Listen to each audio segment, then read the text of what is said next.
You do not enter that one-to-one meeting with any massive agenda. Don't try to pitch to them or sell to them. Use them as the route to your marketplace. So the reality is this one meeting ultimately can eventually cascade and lead to 20, 30 other meetings and connections that are going to be very relevant. Do you want me to let you into a secret? You are sitting on a gold mine of opportunities that for most people will never ever find out what that is. But let's talk about yours. Did you know there's something called the Dunbar number, which means that the most number of relationships you can have, some kind of meaningful relationship, is about 150 people. So if you've got thousands of people in your network, it doesn't matter, it boils down to 150. But guess what?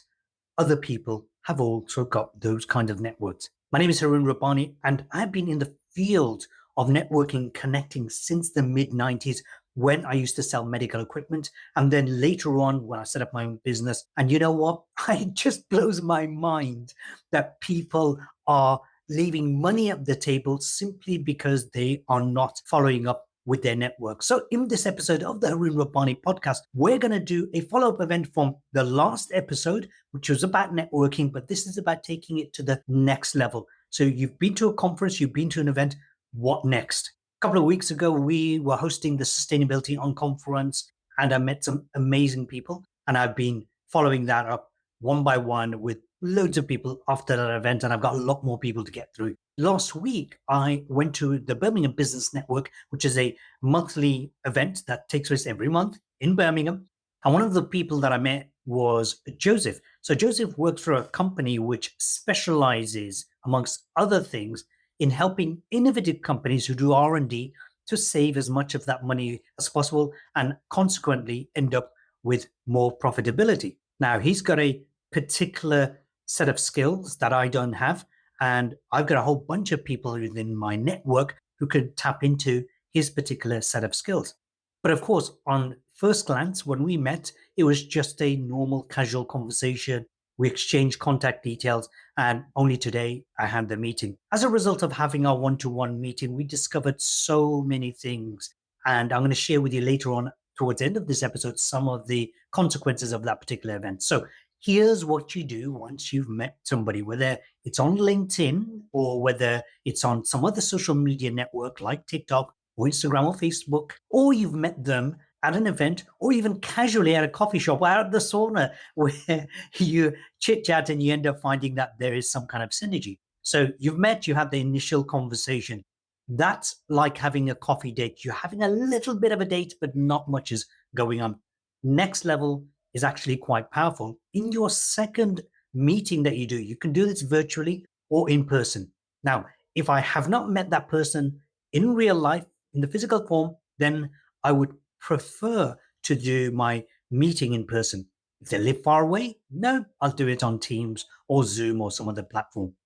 But whatever I do, the aim of that meeting is to deepen that relationship. And how do I do that? I explore more about the person in a lot more detail. Generally, my one-to-one meetings last anything between 30 minutes and 60 minutes.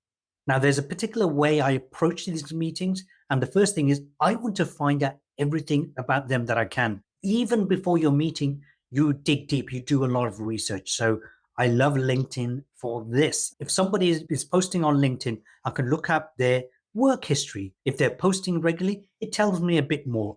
If they're sharing other people's posts, it tells me a bit more. I really want to understand how that person thinks and behaves so that I can build some kind of relationship up far faster than having loads of meetings. The day before, even earlier, before the meeting, I will look at their LinkedIn profile. I will research. They've got a website. I will research. I want to know how this person is going to be best served before I even start having the one-to-one meeting. On the day I turn up, I go to the meeting, and I will ask them a bit more about their work and what they do, and actually why they were prompted to meet up with me in the first place. See, they might have a valid reason for specifically meeting up. It might be they want one of my recruitment services, then maybe they want mentoring, maybe they want connection to a particular type of market, but they're there for a reason, and I want to get that out of them. What made you come along here?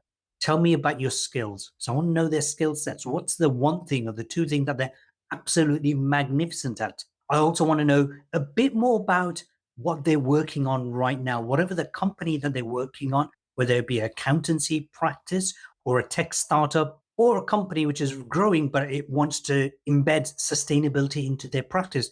Whatever it is, I want to know their company and their organization a lot more in detail. I know who they are and I know the context in which they're working.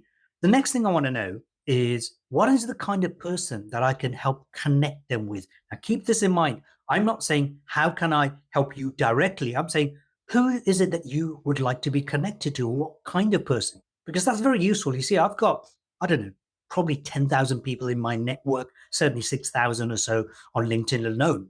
And I don't know everyone inside out, but I do know quite a few of those people. So if this individual that I'm meeting gives me a specific type of person, let's call it avatar, that they're looking for, then it makes it an easier job for me to actually connect them. If, on the other hand, they say to me, oh, yeah, I can meet with anybody really because it's a service that I can supply to anybody. Well, it reminds me of growing up in the restaurant trade with lots and lots of menu choices. The challenge was that I found with all the customers was that because there was so much, it was an overwhelm. And they would end up ordering whatever they usually order the week before and the week before that. So it might be chicken tikka masala, for example. And it's the same if this person isn't able to specify who they really are looking to connect with. On the other hand, as much as I don't like their food, if you go to the Big M restaurant, then the dishes are very simple. If you only want to eat fish, you got fillet of fish. If you're a vegetarian, then you might want to go for one or two of their choices that they offer. The choices aren't that many. So it makes it easier for the customer to buy. In this case, I want to know as specifically as possible who will benefit them if I connect them together. And then finally, I want to know what big project they're working on because their big project is their current project. So for me, my current project right now is jointly building an app for setting massive goals. I'm working with David Heine on this. So I'm setting 1 hour, 1.5 hours a day, every single day, building this app slowly, slowly. That's my big project. So I want to know what their big project is. What is their passion project that is keeping their mind occupied? And possibly it's keeping them awake in the middle of the night, either too much excitement or too much stress. So now it's the turn of my networking partner of theirs, this person I'm having the one-to-one with, and they'll be asking, well, Harun, what are your skill sets? What is it that you specialize in? So my main company, Young Leaders Nexus, one element of it focuses on recruiting people in the tech industry, specifically in medtech and sustainability. Medtech is medical technology. My specialty is talent management and finding the best talent and helping them not just to place them in their job, but help them to stay in that job. So in other words, I boost my staff retention rate for my clients. Next thing they'll ask, who specifically can I connect you with? I'm specifically looking for hiring managers in the medical technology industry and the sustainability tech industry as well. Hiring managers. So these could be, for example, chief technology officers or senior directors or head of technology. The next question is, what's your big project that you're working on? The big project that I'm working on is helping medical technology companies to find the best technology specialists to help grow their business. And then leading on from that, they might say, well, who would you like me to connect you with? My question back to them would be, who do you know who's a hiring manager in the medical technology field looking for high caliber AI or cybersecurity specialists who they're not just looking to hire, but they're looking to retain. So this is a very specific conversation. On the other hand, you might be in a conversation where you don't have a particular project that you're working on. So you're there to serve. And here's what you do. You ask them the same questions. My friend, if you went to an event, you had 4 or 5 people, let alone 50 people, 4 or 5 people you had one-to-ones with, you will see there's a lot of synergy and you'll be able to connect people and become the go-to person to be able to connect others. For example, when I spoke to Joseph, several things emerged. One is he is very relevant to my tech leaders community that I'm building. Secondly, we've hosted the Sustainability On conference. Turns out his organization do a lot of work in the sustainability space as a finance specialist. And then the third thing is for my own products and services, perhaps they can help me in our R&D department to develop apps and other products. So as a result of that conversation, potentially I could be their customer. They can certainly help build my tech leaders network and serve my tech leaders, and then finally help support the sustainability community. That was one event. Guess what's going to happen?